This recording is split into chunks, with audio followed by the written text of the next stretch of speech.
Question आपका यहाँ पर आपको क्या दिया गया है, 3 स्टेटमेंट दी गई हैं और आपसे पूछा है इन स्टेटमेंट्स में कौन सी ट्रू है और कौन सी फॉल्स है, और अगर कोई स्टेटमेंट इनमें फॉल्स है तो उसको रीराइट कीजिए ट्रू बना के। दैट मीन्स उसको दोबारा से लिखिए और उसको ऐसे लिखिए कि वो ट्रू बने।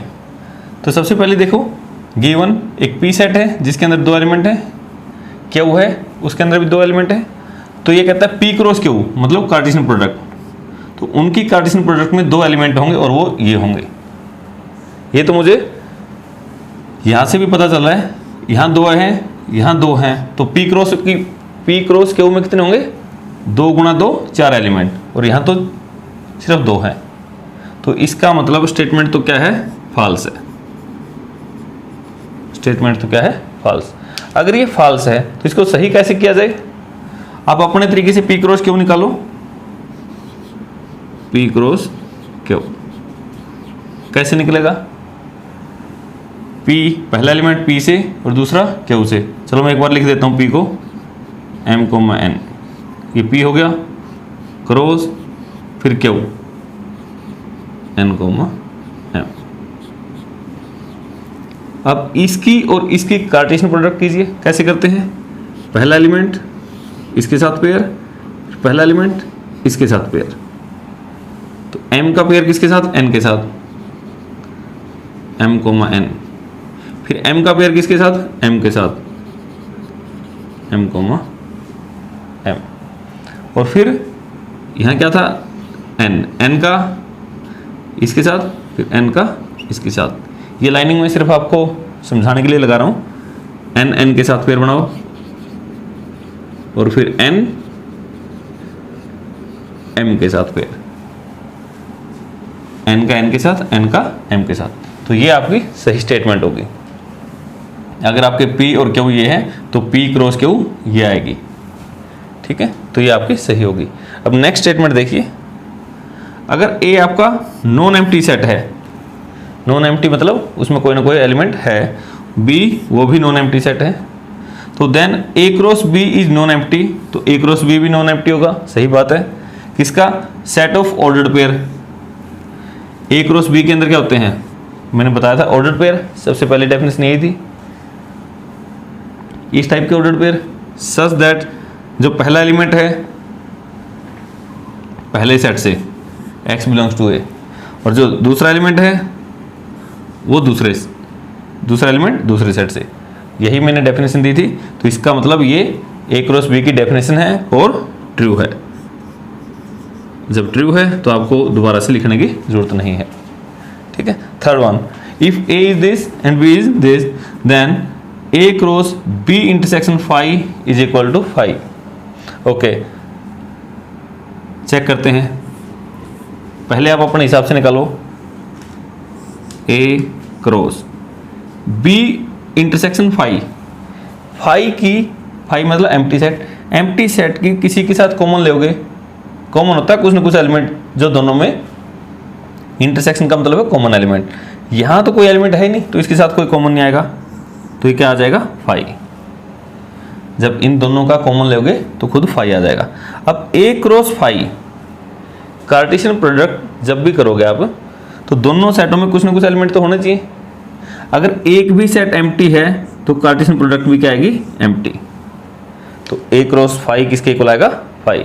तो इसने भी क्या देखा था, फाई। तो इसका मतलब इसकी स्टेटमेंट भी क्या थी, ट्रू थी, ठीक है, तो ये ट्रू है। फिफ्थ क्वेश्चन, यहाँ आपको एक ए सेट दे रखा है जिसके अंदर 2 एलिमेंट है -1 और 1, और आपको फाइंड आउट करना है a क्रॉस a। अभी तक आपने कार्टेशियन प्रोडक्ट सीखी थी लेकिन 2 सेट की, यहाँ पर आपको 3 सेट दे दिए। तो कैसे फाइंड आउट करेंगे, a क्रॉस a। तो पहले a सेट को आप लिख लीजिए, a क्रॉस, फिर दोबारा फिर a को लिख लो, क्रॉस, दोबारा फिर a को लिख लो। क्या हो गया, तीनों सेट को हमने लिख लिया। अब जो आता है पहले वो काम कीजिए। आपको क्या आता है, 2 सेट की कार्टेशियन प्रोडक्ट। तो पहले इसको -1 का पेयर इसके साथ बनाओ, फिर -1 का पेयर इसके साथ, तो क्या बन जाएगा आपका -1 और -1 का पेयर, फिर -1 का पेयर 1 के साथ, ठीक है। फिर यहां से और कौन सा एलिमेंट था 1, अब 1 का पेयर इसके साथ, फिर 1 का पेयर इसके साथ, तो पहले 1 का पेयर -1 के साथ,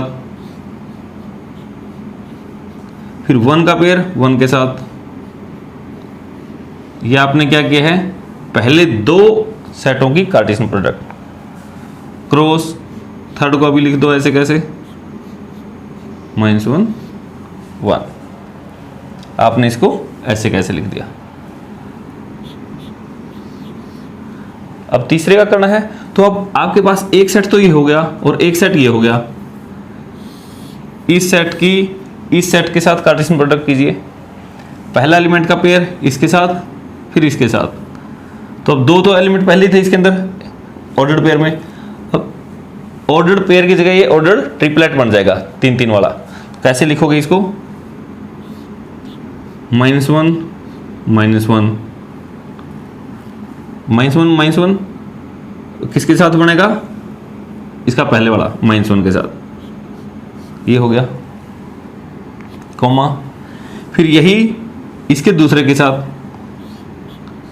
-1 और प्लस का 1, पहले ये लिया इसके साथ, फिर यही लिया इसके साथ, तो ऐसे 3-3 में लिख दिया, फिर कॉमा, फिर इसका नेक्स्ट उठाओ, इसका इसके साथ, फिर इसका इसके साथ, बारी बारी से सभी को -1 1 -1 1 2 के साथ एक बार ये लिख दिया, फिर इसके साथ ट्रिपलेट में लिख दिया, ठीक है। इसका हो गया, इसका हो गया, अब इसको उठाओ इसके साथ, फिर इसके साथ, यहाँ लिख देता हूँ मैं 1 -1, ये तो ऐसे कैसे लिख दिया, तीसरा यहाँ से उठेगा -1, फिर 1 -1 तो यहाँ से आ गए, तीसरा यहाँ से आएगा 1, अब यही 1 1 तो यहाँ था और तीसरा एलिमेंट यहाँ से उठेगा -1, अब एक बार इसके साथ ये उठेगा 1 1 1, ये आपका A cross A cross A ये आ गया, जिसके अंदर कितने एलिमेंट हैं 1 2 3 4 5 6 7 8 एलिमेंट है। चेक करें फार्मूले से इसमें कितने बनने थे, A क्रॉस A में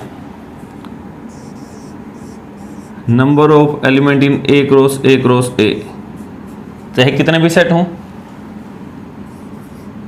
NA, दैट मीन्स पहला इंटू NA, तो नंबर ऑफ एलिमेंट इन दूसरा सेट के into number of element in third, 3 set देखें तो पहला दूसरा तीसरा, देखो कितना आएगा, A में कितने एलिमेंट थे 2, A में 2, A में 2 8, 2 इंटू 2 इंटू 2, तो 8 एलिमेंट आने चाहिए थे और आपने करके दिखाया आपके 8 ही एलिमेंट है।